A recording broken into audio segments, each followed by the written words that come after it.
Hey, y'all, welcome back to Mountain Murders. I'm Heather. And I'm Dylan. I've recently learned that my husband's favorite thing is children with Scottish accents. This is...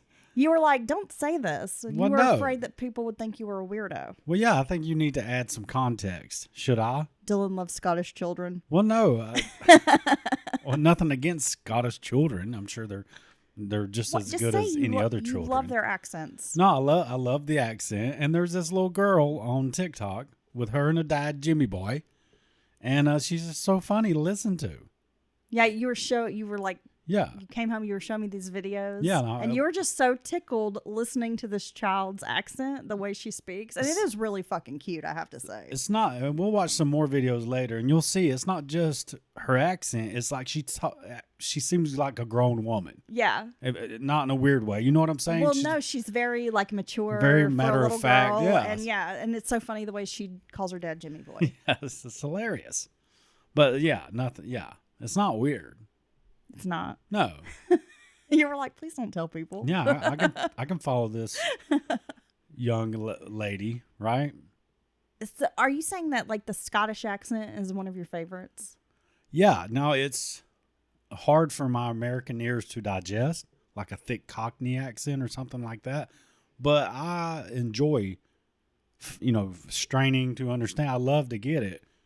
And like I think you don't like the super thick accents in like some English movies and stuff. It kind of...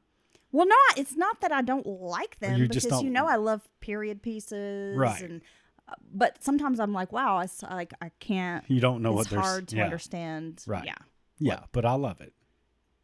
you should watch Outlander. Oh, Outlander! You get all the Scottish accents your little heart desires. I think I've seen enough Outlander peripherally to realize it's maybe not for me. You don't want to watch it because I think Jamie's hot. And so that's why you're refusing to watch it. No. Because you'll be like, whatever, he's not that handsome. No, it's very soap opera-y. It's just not for me. I got to go kick... It's not... It's too soap opera-y, but you can't wait to find out what happens on Love After Lockup when Clint's skank-ass girlfriend/wife steals his car and gets arrested for having crack or something. No. She has a name. Her name's Tracy. I don't need to know her name. Oh my God, I almost called you in the room at the end of the second season. Look, Tracy pops back up, honey, and it's so shocking. It's so sad because she has lost all this weight and like been gone for X amount of time and doing these hard drugs. And it's like, I was shocked. I was shocked. And Clint's right there like a little puppy dog waiting on her. You'll watch that, but Outlander is too soap opera-y. Yes, right. All right, so here we are. Damn, Dylan. Here we are on today's episode. I like how you're skipping ahead. It's going to be a banger. I can't wait. When we finish this up, I'm going to watch some more Love After Lockup. Got a new season to start. Oh, gosh. Well, Dylan, we have rounded up a few listener stories. Oh, my I gosh. think we have enough for an episode, so I'm excited. You said we had some good ones. We do. We have a variety. And I'm going to start out with 2 stories that were sent to us via Instagram, because you can always DM us on Instagram. You can slide right into my wife's DMs. Slide right into my DMs. I like it. They're all lubed up and ready for you to slide in. Oh, wow. You can't get... that's the thing about it. Once you get in her DMs, you can't get out. No, it's like a trap. It's like a squirrel in a swimming pool. Ask her It's like name. a big old honey trap. Yes. It is like a squirrel in a swimming pool. We have a few from Instagram. And of course, you can always send us an email to mountainmurderspodcast@gmail.com. Yes. A lot of folks will send us emails as well. And if you're looking for our Instagram, it's at Appalachian True Crime. On Instagram. Appalachian True Crime. I'll say that again. Appalachian True Crime. Yeah. All right, Dylan, are you ready? I am ready. I cannot wait. These are great. This is from Kristen. She's been a long-time listener. Very funny. This story is hilarious. I think it's hilarious. Can't wait to share it with you. Let's do it. Your snack injuries on your latest podcast episode reminded me of my own snack injury. Maybe y'all will get tickled over this. Oh, I'm ready to be tickled. I've always been a fan of chocolate Pop-Tarts. I don't eat them toasted. I eat them cold and straight from the foil like an animal.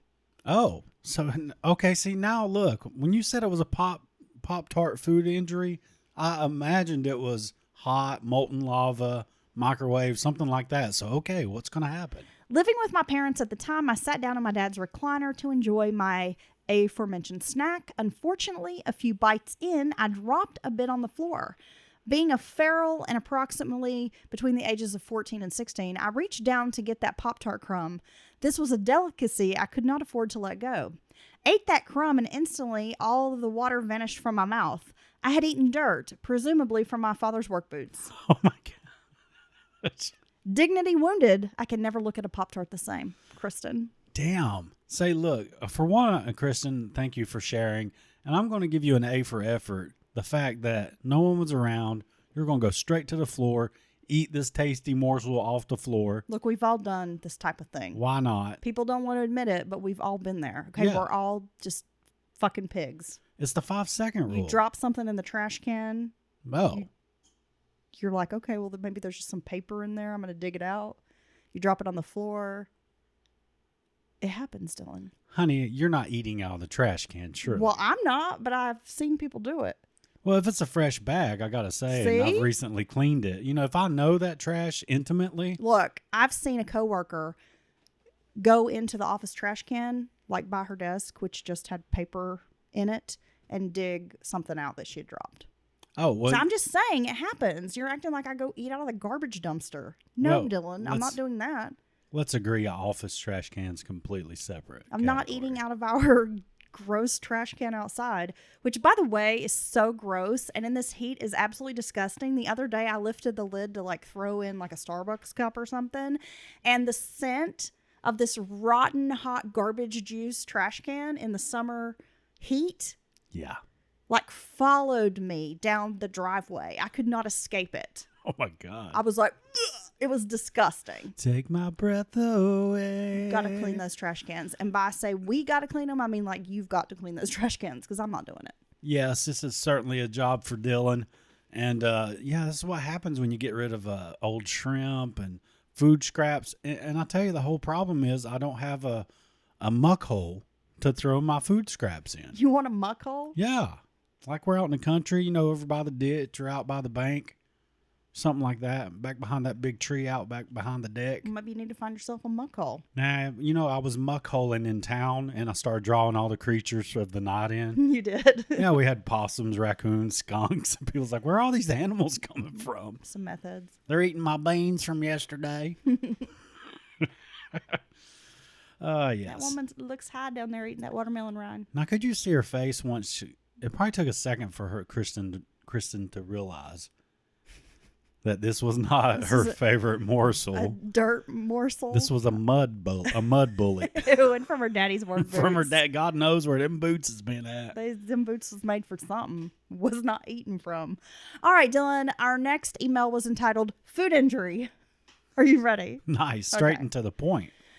Okay. For a while, my friends and I hosted game nights. Each week, we'd rotate who hosted, and everyone would bring potluck snacks. That week, we were set to play a murder mystery game, and it was something about wine and murder. As a true crime fan, it sounded cool. I tried to impress my friends with homemade guacamole and ended up on a first-name basis with the urgent care nurse. Oh my gosh. Okay. It started innocently enough. I'd watched exactly one YouTube video on how to make authentic guac, and I was feeling confident. I had the ingredients: avocados, lime, red onion, cilantro, and again, confidence.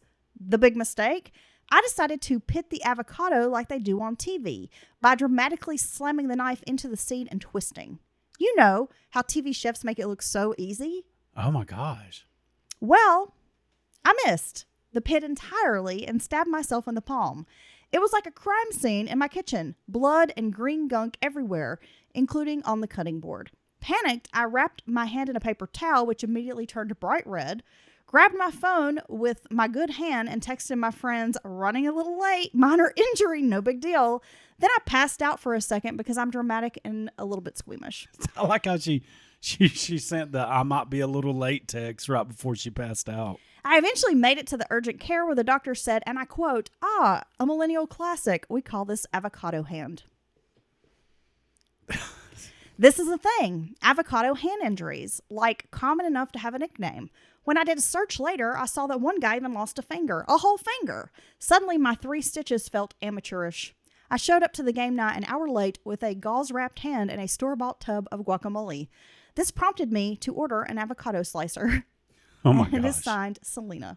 Selena, now, when you injure yourself like this, and they're even like, Honestly, this is scary. no, it is, and there's a good bit of blood, and you Yes. know that this is more than just a nick or something you can run a little water on. You know, it can be very scary. Those cuts, those kitchen cuts that you get are Oh my really gosh. painful. Yeah. I mean, I have a scar where one time I was washing dishes and reached down into the dishwasher, the dishwater, not really realizing there was like a knife or something in there, and cut the shit out of my finger and had like a flap of skin. Oh, it's right there. You can see this whole flap of skin was just like hanging and my finger was bleeding and it was horrible. I think it's like the combination of the flapping skin and the blood Yeah. that really sends you over the edge. Well, see, that's why I practice some safety standards in the kitchen that you kind of make fun of me for.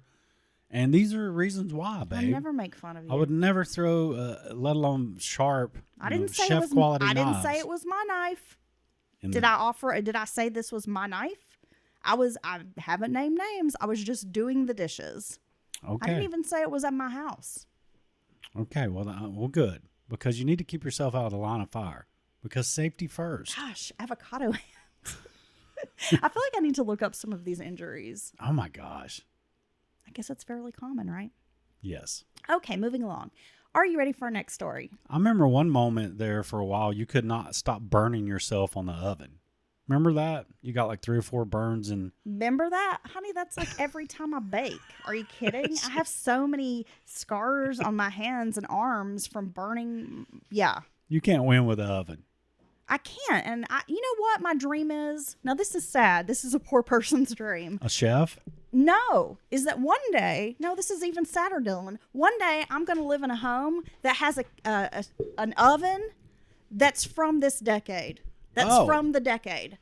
Because the oven we have is probably what, from like the 90s? If we're lucky. If it's an old oven. We've never had a nice new oven. We've always had ovens that were probably like 20 something years old. So one day, Dylan, I dream of living in a place where I have an oven that's from that decade. So you're talking about going out and actually buying an oven, like a new oven. Yeah, or maybe like renting an apartment that's new that has a new oven. Like, what a dream! Like the nice stainless chef eating kitchen, all the good I would just like appliances. some consistency Okay. with my oven, because that's the thing about an old oven. They're so inconsistent. Like if you bake, and I'm a baker, I Right. love to bake. I bake all the time. I made a carrot cake last night, and I was complaining because it didn't seem like it baked evenly or something. It was like getting brown around the edges, but then the center was still wet batter, right? That's right. Yeah. A gooey batter. Gooey So I'm just saying, like, a poor person's dream is to have an oven that works, that's even, that's kind of new. Hell, if I had an oven that was like 10 years old, I'd be so happy. Gosh. I'm telling you, it's the saddest dream ever. Thinking about the state of our appliances on a consistent basis throughout our relationship is kind of making me sad. It is sad. Jesus. I've never had a nice new oven, except for that one time when I was a nanny and the family was rich. I don't even know. I had a nice new oven then. I don't even know where the filter is on our refrigerator. My God. All right. We're peasants, Dylan. Well, we do have a new chest freezer though, Peasants. and it operates in an energy efficient manner. Yeah, it was kind of like a treat to us from us. All right, let's get on to the next story. Okay. Now we're getting into like the more creepy stuff Okay, that people send in. Are you ready? there's always some of those. I worked part-time at a church for 11 years. I did a number of things from clerical work to playing piano and organ for services, weddings, Sunday church, etc. We had just finished a funeral service for an older woman whom I'll call Mrs. Smith. She attended our church. Mrs. Smith and her husband had been members for over 50 years.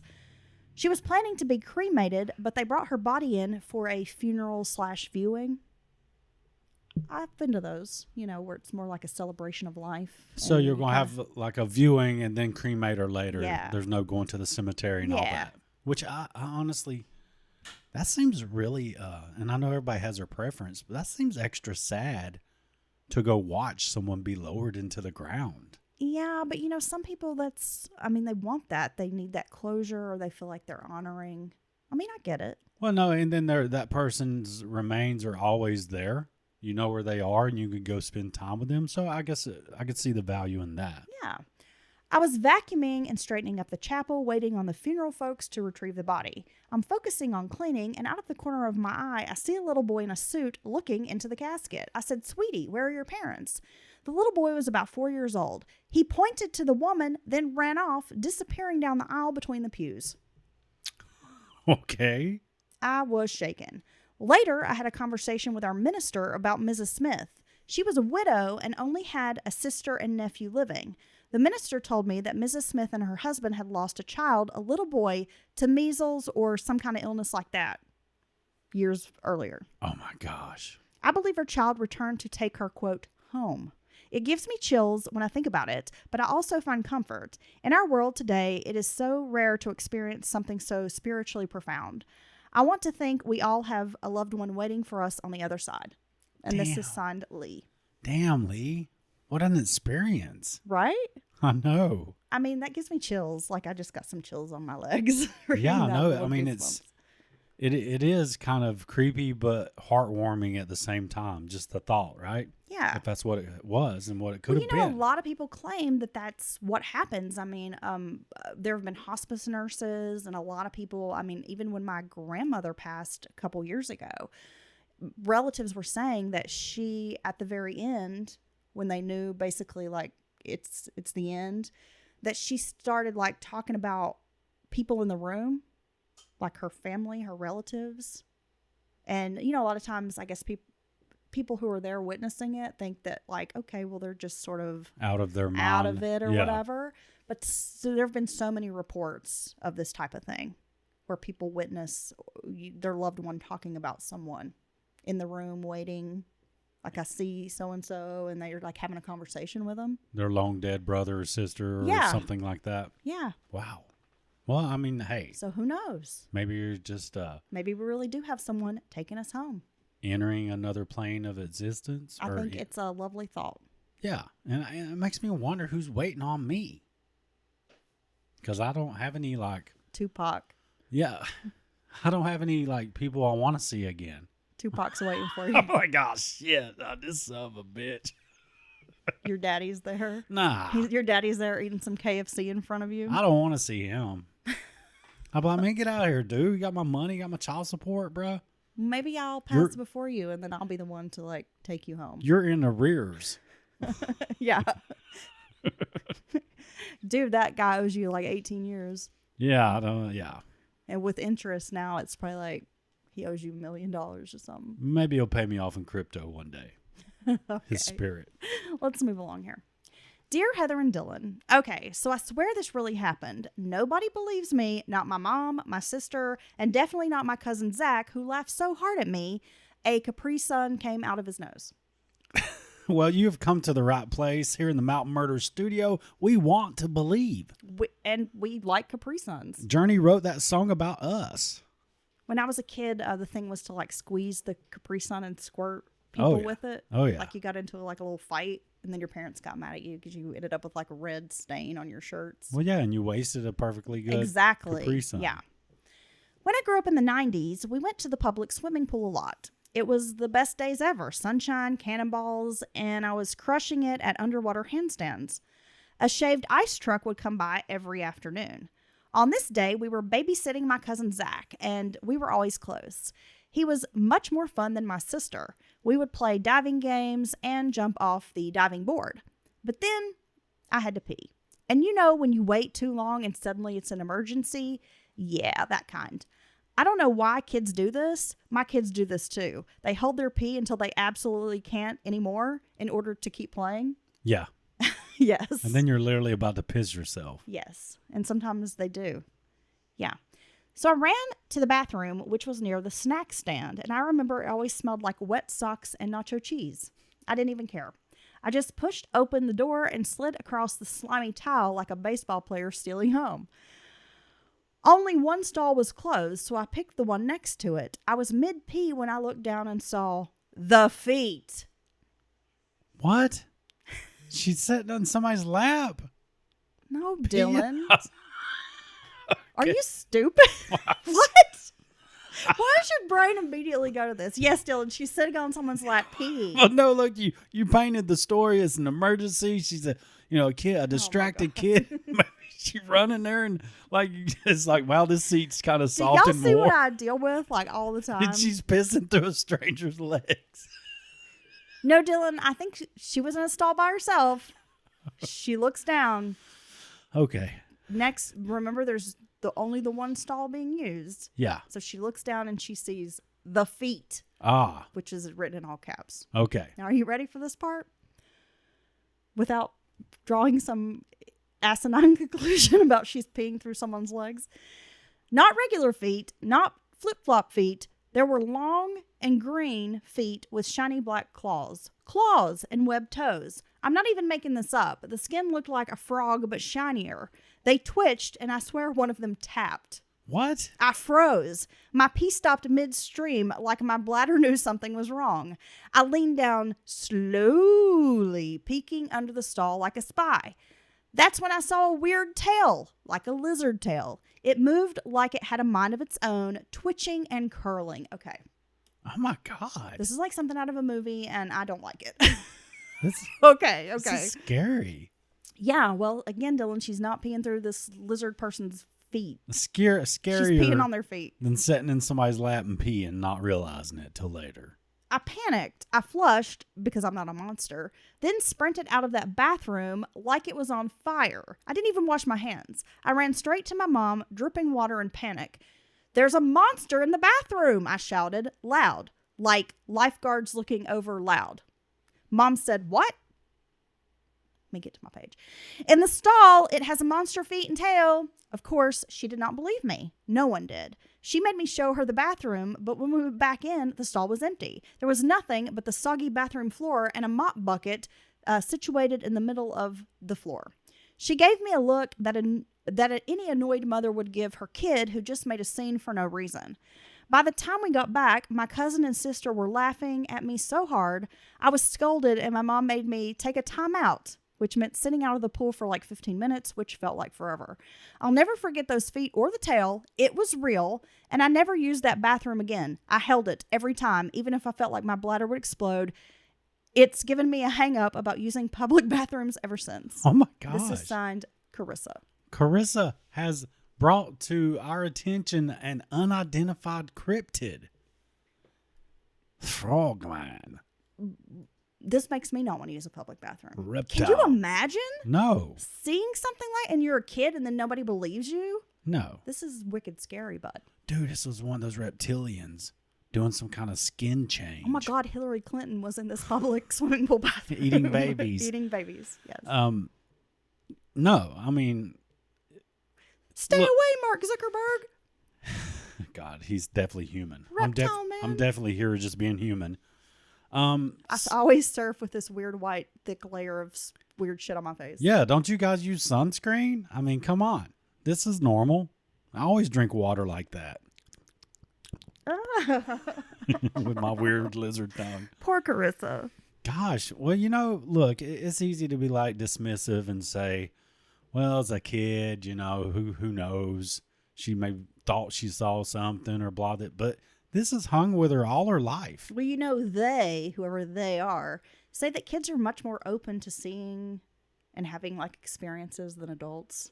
Even to this day, even in writing that email, you could tell it still is something that disturbs her. Well, and can you imagine every day for the rest of your childhood going to the pool and never ever peeing because you're too afraid to go back into the bathroom and you just hold it the whole time? Props to you for not peeing in the pool, Carissa. She never stated that outright, that she'd never peed in the she pool. never said She that. said she never went back in that bathroom. Well, maybe she never peed in the pool. She was just holding it Maybe she's like all day. fasting every day before she goes to the pool. No water for me. No hydration No. whatsoever. I'm showing up dehydrated. Oh my gosh, Carissa, I'm sorry. We're not really trying to make fun of you, but No, we're not saying you're a pool peer. no, and we don't know that she's not a pool peer. But I'm not outwardly saying she peed in the pool either, okay? There's that always. Dylan. I'm just kidding. Stop accusing our listeners of pissing in the pool. Look, we've all pissed in a pool here or there in our life. I bet you have. No. You look like a pool peer. You look like a dirty little son of a bitch who'd piss in a pool. But he's right there, officer. I seen him. I felt it. You're that little like fat kid that pees in the pool. Have you heard about the pool in Central Park in New York? No. I I did not even know there was a pool in Central Park in New York. They just opened this large, huge, mega pool, Okay. public pool Well, that's cool. in Central Park. Sounds cool, right? Right? Made it free to the public. Now, is this for real or is this something you saw on TikTok No, this that is you real. just believe that's No, not true? This Okay. is real. Look it up. Made it free to the public. This is your tax dollars at work, folks. Let's get it. 3-hour wait time to get in the pool, if you're lucky. Most of the homeless people, this is per reports. I have not verified these. Unhoused. Most of these, lots of unhoused people have chosen to come there and like get cleaned up, Okay. if you will, Like does it have showers or do you mean in the pool? in the pool. Okay. Fights have broken out. No. It's pandemonium. But this pool is so big. It's crazy. Why can't people act right at the pool? I don't know. I don't get it. I don't know. Why you always want to fight somebody? Why you gotta fight them at the pool? I mean, that's the one place I feel like you should just be having a chill day. Everybody should be having a pool party. I fucking love the pool. You'll go to any pool too. Yeah, I don't care. Old pool, new pools, whatever. Pissy pool. Pissy pool. I think they're all pissy. No, I love them. I'll even go in my redneck pool in the yard. It's one of the Spend the whole day. reasons that I'm not. Well, there's always been that myth that there's a chemical in there that will show if you're peeing. You ever heard that Oh growing yeah, up? absolutely. Some kind Right. of dye or something Yeah, that it would- interacts with urine. I've yeah. always heard that. And I don't think that has ever been true, but No. we've all lived under that umbrella of suspicion. No, I recently went to a water park with my son. We've gone, I guess, 2 times at this point.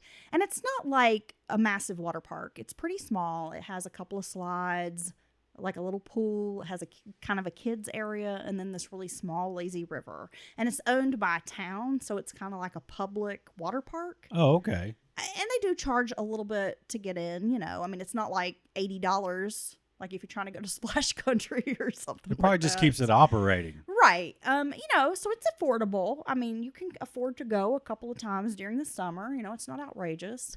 And my son loves it. But we were there, and, you know, it's a lot of kids in the water. And you don't see many parents. I mean, I guess when they get really hot, they'll get in. But I always, like, while we've been there, my only thought is, like, I am in pee-pee water. Yeah, you are. There's no doubt about it. The only place I think maybe there's not so much pee-pee water is the lazy river, because that seems to be where the adults congregate. Okay. But You're assuming the adults aren't peeing in the water. and the chlorine is very, very strong in this pool. And I know it's because, man, they got some pee in that pool. Oh my gosh. That's why I don't like public pools. It weirds me out. Because when I got out the other day, my skin was so dried out for like 2 days. And I know it's because it had so much chlorine in it. I prefer a nice clear river, nice cold river, because I know Yeah, I like a cold river. Is- Look, I like any body of water. as long as I'm upstream, Pond, a lake, an ocean, a river, a creek, as long as I'm upstream from everybody, I know you can't be getting me. a plastic pool that has like 5 inches of water in it. Like, I don't discriminate. I like all the waters, Dylan. Oh my gosh. What can I say? I'm a little mountain mermaid. Moving along. The date that made me consider joining a convent or at least deleting every dating app I've ever downloaded. Oh gosh, this is a horror date. Yes. Look, I'm not saying I'm unlucky in love, but if dating were a sport, I'd have been benched in the first quarter with a pulled hamstring and a nosebleed. Oh gosh. Still, like a hopeful tool, I agreed to go on a date with this guy, Kyle, who seemed promising on paper. He had a golden retriever in his profile picture, green flag, wore a flannel in 3 out of 5 photos, neutral zone, and claimed to be a sapiosexual entrepreneur. Giant flaming red flag, but I ignored it because I like to smile. What even is a sapiosexual entrepreneur? I don't know. Is that some kind of a business? Does that turn a profit? Is that an NGO? I did not take the time to search this, but I need to. Well, I'll have to search it after the show because I don't even think I can spell that off the top of my head. All right. He picked the place, a trendy vegan sushi restaurant, and she wrote, "We live in California." Okay. Bold move for a man who texted me earlier, "Meat is murder. Delicious, delicious murder." Oh, so it's like a veg Nazi. Like they're advocating they'll fight you if they see you chewing on an animal. Well, no, it sounds like he was saying he liked meat. Like Oh. it was delicious, right? So I guess maybe she's a little confused about why he's taking her to a vegan sushi restaurant. She says, "I figured maybe he was trying to expand his palate. Turns out, no. He just wanted to argue with the waitress about tofu ethics while I slurped down a very expensive cucumber roll in horrified silence." Kyle said, gesturing with his chopsticks like a deranged orchestra conductor, "I'm just saying, soy is also sentient. Plants communicate. Look it up." Oh, okay. I see where Kyle's going with this. Now, how in the world do you have vegan sushi? I don't know. Well, I guess you can get all the flavors in there, just minus that tiny little piece of meat. I'm uncultured swine. I have no idea. I tried to deflect. So, you mentioned you were an entrepreneur. What exactly do you do? He said, "Drop shipping. I sell haunted items online." Haunted? Well, allegedly, that's the appeal, he said. People want haunted things. One lady swears a doll I sold her made her cat speak Latin. Oh, wow. At this point, I laughed because surely this was a joke, but it wasn't. He looked deeply offended.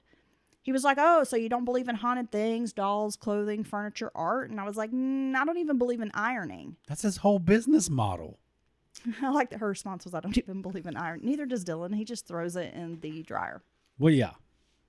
That's my auto iron. You know what the secret is? This is the real secret to it. A wet washcloth in there with it. About Okay, 10, 15 minutes if you on say high. so. Wrinkles be gone. If you say so. I'll show you. I just iron my clothes. You never see me going around wrinkled? Why offer to iron your things too? Yeah, you don't, because you'll be like, "Can you iron my shirt for me?" And then I iron it. So you fool. Now, early on in our relationship, you'd be like, "I just iron it." Yeah. And then you watch me a couple times, you was like, "Just give it to me." I'm like burning Yeah, stuff. watching you try to iron was I've never done it. no. It would be like the equivalent of watching you try to walk on a tightrope. I don't have the coordination. You don't have something. I don't have the conviction to iron. That's what it is. Look, I had to iron uniforms for years. My military had to have creases and everything, so a lot of starch, ironing every day. And your mom irons everything. And my mom irons everything. Including the Everything. sheets. That has happened. Yeah. Jeans. She irons jeans. Okay, so where's this date going? I gotta see. Okay. So the waitress dropped the check like she too wanted to flee whatever portal to hell this evening had become. He insisted on paying, which was sweet, until he opened his Velcro wallet and pulled out a coupon for a vegan sushi restaurant. I mean, who has that? The real kicker came when we were talking outside, and he asked if I wanted to go somewhere quieter so we could read each other's auras. Before I could politely invent an emergency, he tripped on the sidewalk, fell into a shrub, and shouted, "This is a sign from the spirits." It was a sign, all right. I Ubered home and deleted the app mid-ride. Kelsey. Oh my gosh. So look, okay, this is why he took you to the vegan sushi spot, is because he had the coupon. He built the whole date around that discount. Well, my question is, who still uses paper coupons? I mean, I guess they're a thing. Right. You get them in the mail and stuff, right? I mean, we do, but they're usually to like Arby's. I think most everything's went digital, right? So look, I looked it up.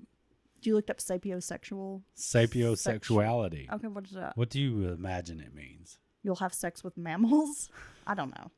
A person that is sexually attracted to highly intelligent people. Okay. So this explains Kyle, right? Okay. So much so that they consider it to be the most important trait in a partner is a relatively new word that has become more popular in recent years. Okay. All right. So this is Kyle Look. trying to be... I like spooky objects, haunted objects. I think it's interesting. I would like to own more haunted objects. I'm all about it. I can see maybe where she's not turned on by this. I mean, a lot of people are just like, "What is wrong with you?" Right. You know? Right. I get it. No, I get it. And not everyone is into, I don't even know what you call that, like spirituality, like auras, astrological signs, horoscopes. Well, no, it's true. I mean, not everybody's into that. It's like a state of mind, if Maybe you will. New Age practices. I mean, not every, so I can understand how a person who's more practical could be weirded out by this or turned off by this kind of thing. No, and maybe this is something you run across more often in California. But I feel like this dude was trying. I was going to say, is this story from Asheville? I feel like he was trying too hard. You know what I mean? He's trying to do all the things. And I feel like you got to feel someone out before you go all in like this. Well, some people don't think about that, Dylan. They let it all hang out on a first date, according to the spirits. If I was going to use a coupon on a first date, I would kind of do it I'd do it indiscriminately. Is that right? Kelsey wasn't feeling it. Are you ready for our next story? I'm sorry, discreetly. Our next story is actually from a listener in Canada. Oh. Which is so cool. We do have global listeners. Wow, that's so awesome. It's really cool. We've had a few folks from like Australia email us. We've had some Canadian listeners email. So this is pretty awesome. I always wanted to go to Canada. Which part? It's such a big country. Just you don't care? You're just like, I want to go to Canada? Well, I just want to leave the country. But no, we were there at the border in Detroit, and we didn't have passports, and unfortunately, we could not go across. But no, yeah, I think Canada's awesome. I would love to visit Montreal. Yeah. I've known a few people who've been there. I knew somebody who lived there for a couple of months, like on a work visa, and they said it was awesome. And Vancouver, my grandfather lived north of Vancouver in like a very rural mountainous area. He was very much a mountain man, and they lived way out. Okay. Yeah. And like when he passed away, they actually had to keep him on ice for like 6 months until the ground thawed so they could bury him. Damn. Yeah. My mom went there once to visit him, and she said it was gorgeous. Just if you're into outdoors, mountains and lakes and rivers, it's absolutely breathtaking. So I maybe would like to visit a place like that. See, you want to visit a specific place in Canada. I just want to visit Canada. Okay. Yeah, I just want to go anywhere in it. Good for you. Go get some poutine. I watched a Top Chef that was in Canada recently. I think it might have been an older season, but they were in Canada. They had to have the poutine. And they had to have a poutine challenge, yes. All right, here's our Canadian story. Hey, y'all. Ever since I started listening to your show, I've adopted the y'all, which sounds funny in my accent because I try to mimic a Southern accent. My name is Julie. I live in Toronto, and here is my listener story. I never really believed in ghosts, not seriously. I love horror movies, true crime, creepy stories, haunted history tours, all that stuff, but I always thought of it as folklore. That changed my mind after my trip to Thailand. My roommate at the time, May, was Thai. She made arrangements for me to spend some time with her family, a truly exciting experience. I'm a world traveler, a solo traveler, solo travel is not new to me. Since I was 18, I've probably made 9 trips by myself. That's amazing. That is so cool. I was backpacking solo through Southeast Asia in late 2018. I'd been on the road about 6 weeks and was nearing the end of my trip and I'm not going to be able to say this correctly, so please forgive me, in Chiang Mai. I spent a few days at a hill country village homestay arranged through May's cousin, who kind of acted as a local guide for me. One day, we hiked to a nearby market where villagers sold handmade goods. There were woven fabrics, pottery, carvings. There was a table set apart from the others. An older woman sat behind it, not speaking, just kind of watching. Her table only had a few items, 2 brass bowls, a weathered necklace, and a small wooden statue. The statue caught my eye immediately. It was maybe 10 inches tall, carved from dark wood, depicting a seated figure, kind of half human, half animal. The face was almost mask-like, with long ears and hollow eyes.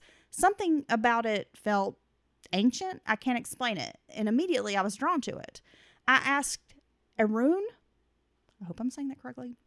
I asked Arun what it was. He glanced at it and frowned. Not for tourists, he said quietly. That is a Kuman thong. Spirit thing, best to leave it alone. Ooh. I should have listened, but I didn't. God, this would have made me buy it. I bought it. Paid too much, honestly. The woman wrapped it in a banana leaf and tied it with a red string. She said something to me that I didn't understand. Arun refused to translate. From May, I knew the culture had superstitions, so I carelessly went on. That night, I had a terrible dream. I was in a jungle and something was following me, breathing loud, getting closer. I woke up drenched in sweat, heart pounding. The statue sat on the table across me from the room. Across the room from me. I'm sorry, I can't read. Right where I'd left it. I told myself whatever it was just nerves, travel fatigue, jet lag, made up some stuff. But things got worse when I got home to Toronto. I started hearing noises, knocking sounds, always in threes. My cat refused to go near the room where I kept the statue. Lights would flicker, my phone would ring, and when I would pick up, there would be nothing but static. And once, someone whispering my name. Oh my God. Then came the accidents. A bookshelf collapsed in the middle of the night, missing my bed by inches. My friend tripped on the top stair, leaving my apartment and broke her wrist. My landlord's dog, who'd always loved me, lunged and bit me hard enough to need stitches. My dreams became violent. I'd wake up with scratches on my arms and legs that I couldn't explain. I thought I was losing it. I even called an electrician about the lights. Damn, dude, this is a lot. It was May who saw the statue and froze one afternoon. Where did you get this? I told her. She made me wrap it in cloth immediately and take it outside. She wouldn't even touch it. She told me stories from her grandmother about spirit statues that are bound with rituals. Offerings must be made. Respect must be shown. If it was neglected or taken from its resting place, it could anger the spirit. I buried it that day. I went to a wooded preserve outside the city, left rice and coins beside it and said a prayer, even though I had no idea what I was doing. I just wanted it gone. I've never felt or seen anything like it since. Damn. And this is signed to Emma. Damn, Emma. You done brought a cursed statue back with you. It's like a movie. Yeah. Dude, that would be a great screenplay, honestly. Emma, you should write a screenplay. You need to develop this. I've always wanted to go to Thailand. And just put us in the credits. Because, again, the beaches. Associated with Mountain They Murders look podcast. beautiful. Oh, yeah. Have you what was it? The new White Lotus season? Yeah. I was at a resort there. It's amazing. But it just looks so beautiful. Like every picture I've ever seen. Of course, it's always been like in movies and stuff. No, it's always seemed like a tropical paradise. It does, right? Yeah. And it seems like the people are really like nice there. It's true. Like welcoming. I'm just hinting that, maybe one day you could take me to Thailand. Well, and I want to go to Vietnam. But maybe we should get a new oven first. I hear a lot of, we're just going to have an uneven baked cake and we get to go to Vietnam. I've always wanted, I know, we've talked about, like, that's one of our top travel spots. Because I think we could afford to have a good time there. When we get outside the country, we want to go to Vietnam. That's right. Maybe Thailand and Vietnam. Maybe we'll win the lottery. Oh, wow. Okay. One big trip. Oh, okay. You ready for this? Thank you for that, Emma. Hi, Mountain Murders. I've always been drawn to true crime, not in a serial killer fan kind of way, more like an obsession with how quickly things can turn sinister. Give me a missing hiker, a tent found zipped from the inside, a boot halfway down a ravine, a trail camera catching something that shouldn't be there. I'll fall down a research hole for hours, and that's how I found Mountain Murders. Oh, wow. I was born in Hendersonville, North Carolina, but moved to Raleigh as a child. When I found your podcast and it was local, you better believe I hit subscribe. Awesome. That's awesome. Thank you. We love Hendo. Yeah, Our favorite bakery is in Hendo, and we plan to make a visit there this weekend. We do. We're going to stop off and have a treat. Love Main Street, Hendersonville. Oh, man, so many cool little, like, antique stores. We found some really good stuff there. Yes, I have when we go picking. Some really cool thrift stores. Good restaurants. Good restaurants, and it's just a good vibe. You know, it's still got that small town feel because the way the main streets kind of set away from the busier parts of Hendersonville. Yeah. Yeah. I never thought I'd have a story like this. I used to roll my eyes at those human trafficking at Target posts on Facebook. But what happened to me and my friend last summer in Myrtle Beach changed that. Maybe this can be used for a Murder Beach segment. We love a good Myrtle Beach story, right? Let's see here. It was a girls' weekend, just me and my best friend Lauren. We both had a rough year, breakups, burnout, life stuff. So we planned 4 nights at a beachfront resort in Myrtle Beach. Nothing fancy, just a clean place with a pool, beach access, and it had a tiki bar. We drove down from Raleigh on a Friday morning. I hadn't been to Myrtle Beach since high school, and that was probably like 12 years earlier. The first day was amazing. We checked in, unpacked, and went straight to the beach with frozen drinks, normal vacation stuff. That evening, we came back to shower and head out for dinner. In the hallway near the elevators, we passed a man in a resort polo shirt, staff, we assumed. He smiled and was like, "Hey, I'll just get in today." And we were like, "Yeah, around noon." He asked if we needed anything or had figured out where everything was. I thought he was just being helpful, but then he asked what room we were in. I mean, not directly. It was more like, "Are you guys in building C2?" And I said, "Yeah." And he was like, "Oh, nice. The corner room with a balcony." Oh. And that felt kind of off, like he was fishing. I gave a polite laugh and said something like, "Not sure. My friend made all the arrangements." But he smiled again, kind of too long, and then was like, "Well, I hope to see you girls around." Damn, she's quick on her feet. At dinner, I told Lauren that this guy kind of gave me weird vibes. She agreed, but we shrugged it off, probably just being overly friendly. I mean, that is his job, right? Hospitality. Some people take it a little too far. The next day, I spotted him walking around the outdoor pool area. He waved, but I didn't think much of it. Sunday or third day was casual, nothing out of the ordinary. We'd gone to the hot tub after dark around 9:30. It wasn't busy. There was a family with kids in the pool and one older couple nearby. After they left, we were all alone. And that's when Marcus showed up. The same guy from the hallway, still in his work polo, no towel, no swim gear. He just leaned on the railing near the hot tub, scrolling his phone, occasionally glancing over at us. I whispered to Lauren, "That's the guy I told you about," and she nodded and was like, "He's not even pretending to be subtle." We decided to head back to the room, and as we dried off, I noticed him still standing there, but now he's talking to another man, maybe mid-40s, sunglasses at night, wearing a hotel wristband, but clearly, not staff, and they kept glancing over.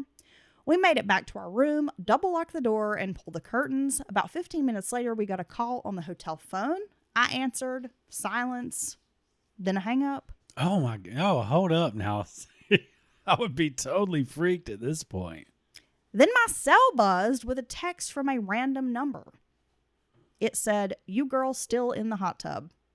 Damn. That was it. We called the front desk immediately. The woman said no one from the staff should be calling or texting us, and they'd send security to do a walkthrough. Security didn't find anyone, but the woman at the front desk asked for a description.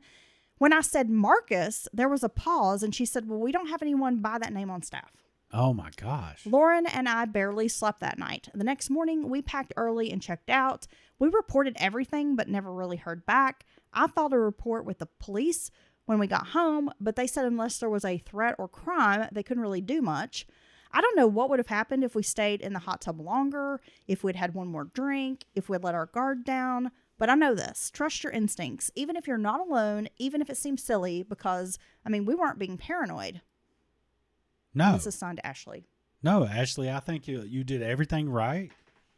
And the people that end up in trouble in a situation like that are the ones who ignore their gut instinct, right? And you have evolved over thousands of years. And when you have the hair on your neck standing up or that feeling in your stomach or whatever that you just can't explain or any of that, you got to pay attention to it. And I think you did the right thing. Well, maybe I'm going out on a limb here, but my little brain's firing and I'm thinking like, is this some kind of scam? Like you got a guy who's got a work shirt that looks like he works there. Yeah, but it sounded kind of generic. And maybe he is able to get access, because how did he have her cell phone? So I'm thinking he has to have access to like a computer, or maybe is working with someone who does work there. Well, yeah, they got an inside person feeding them information, right, about possible targets. Hey, it's so not it's implausible. Like, were they going to rob these women? Who knows? Assault them? They could have traffic them. The possibilities are endless. It could have been Taken Part 7. Oh, gosh. Yes.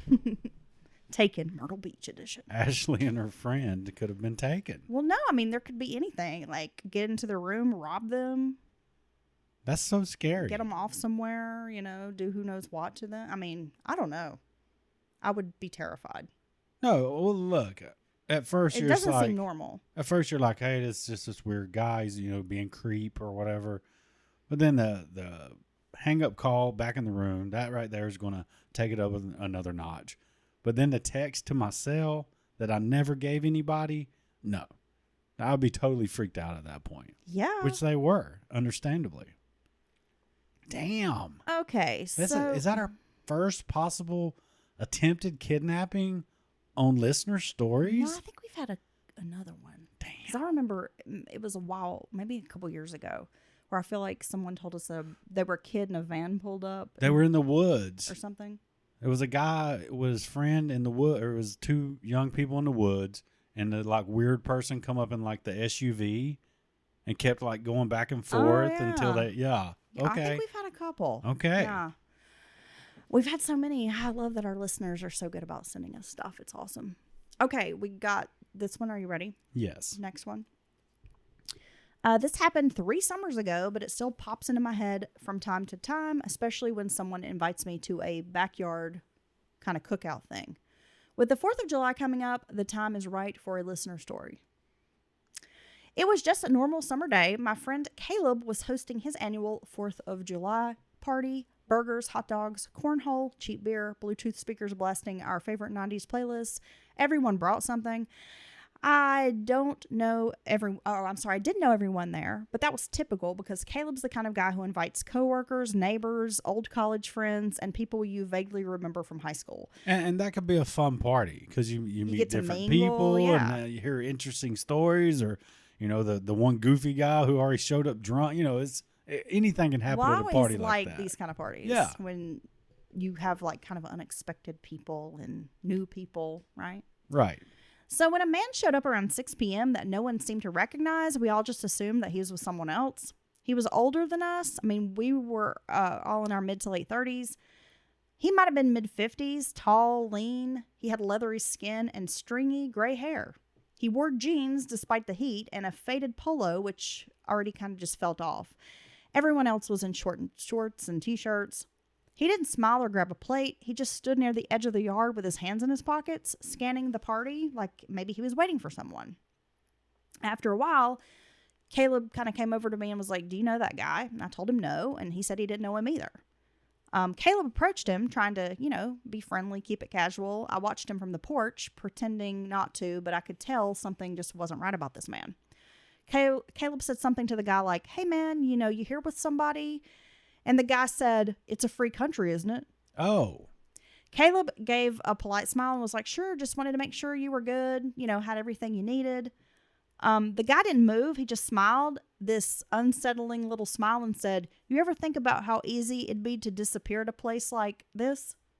See these, like at a cookout? Okay. Yeah, but these responses are not doing anything to calm everybody down about your presence. Caleb, to his credit, stayed cool. He said something like, "All right, we'll maybe grab a burger if you're hungry," and then kind of backed away. Caleb later asked my question, which is, disappear from my backyard? What? Like, okay. Yeah. How's that work? Guests started kind of noticing this man. Conversations got quieter. People kind of were asking questions. Someone whispered, "Who is this guy?" And another person said that they had overheard the man talking to the kids about what kind of animals lived in the woods behind the house. Another guest said he overheard him asking somebody if everyone had locked their cars. What the hell, dude? Okay. Caleb's brother, who used to be a Marine, he was military police, finally stepped in. He walked up, not really aggressive, but firm, and asked the man to leave. That's when the guy said loud enough for everybody to hear, quote, "You people think you're so safe? You think that people would recognize gunshots over fireworks?" Damn. Everybody froze. It wasn't just what he said. It was how calm he was when he said it. Like maybe he knew something we didn't. Maybe he was just waiting for a reaction. That's when Caleb's neighbor, a big guy named Antoine, stepped in and said, like, "You need to go now." The man finally turned and walked toward the back gate. And before he left, he looked back at all of us and said, "4th of July is a good day for it. A lot of noise. No one notices a little more screaming." Damn, this guy. We called the cops after that. They patrolled the area but never found the guy. Caleb asked neighbors, some of his coworkers. He even posted on the Nextdoor app. No one knew who he was or where he'd come from. He just showed up. said what he said and then disappeared. Damn, this dude creeped out the whole party. We still talk about it sometimes, usually as kind of a, party story. But to be honest, it left a mark on all of us. And she signed it Caleb's friend Becca. Damn, Becca. Damn. Okay, A, I want to go to one of Caleb's parties. It sounds fun. B, what the fuck's going on with this guy? I would be so scared. Like, Yeah. some random person, and then they start saying crazy shit. No. And he's like quiets the whole party. Like everybody's just, obviously he has like a kind of an energy. You know what I'm saying? Like a malevolent energy. But it's just so strange. I mean, I'm always wondering if this person was like maybe mentally ill. I mean, like, you kind of are making these threats, but then why are you asking kids like what kind of animals are in the woods behind the house? Maybe because he's going to hang out in the woods. Like, maybe that's a weird Damn. thing to say. Dude. Okay. That's a weird story. Weird story. We get so many good listener stories. It's true. And folks can send those to mountainmurderspodcast@gmail.com. Or hit Heather up at Instagram at Appalachian True Crime. That's right. Yeah. Or you can get in her that's where you get in her slippery DMs. Oh, gosh. Her DDMs. They're so oiled up and ready for you. Yes. Yeah. Well, I love listener stories. I think they're amazing. And we always get such a variety. And I enjoyed the food injuries as well. No, I didn't realize the avocado guacamole thing was so common. We're going to look some of those up. And no, I love the listener stories. Heather loves it. Gives her a bit of a break. We always have a blast listening to them and reacting. So thank everyone for listening. And thanks for everyone who sent a story in. Yeah. Dude, I love listener story episodes. They're really good. Oh, my gosh. I'm going to go pee in a pool now. Okay. That's right. You want to go to the pool? The sun's out now. Yeah. Sun's out. You can get your little buns out. That's right. Okay. Tan them up. Toast my buns. Bye, Dylan. Bye.